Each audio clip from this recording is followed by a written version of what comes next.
Hi everyone, today I'm going to explain the past perfect tense. I will show you the structure, the functions, and how to play it.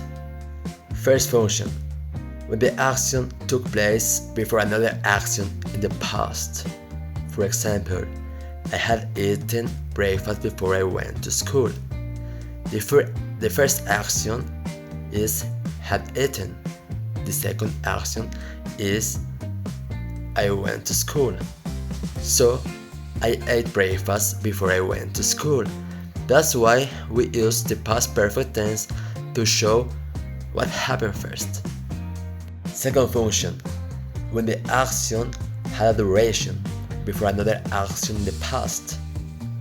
For example, I had studied English for 2 years before I moved to London.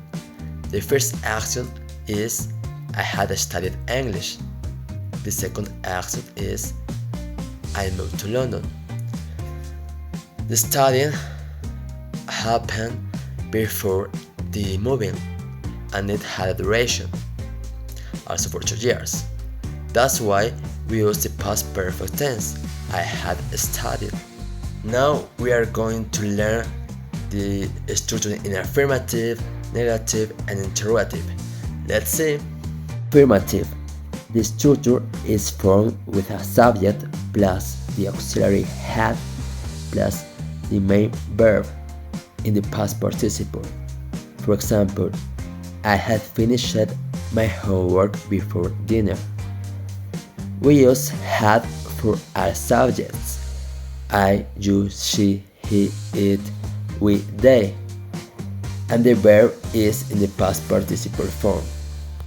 To form the negative structure, we need a subject plus had not or hadn't plus the past participle.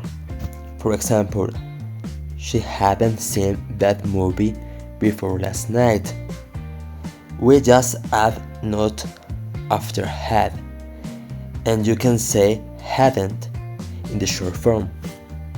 And finally, the interrogative structure begin with the auxiliary had plus a subject plus the past participle. For example, had they met each other before the party?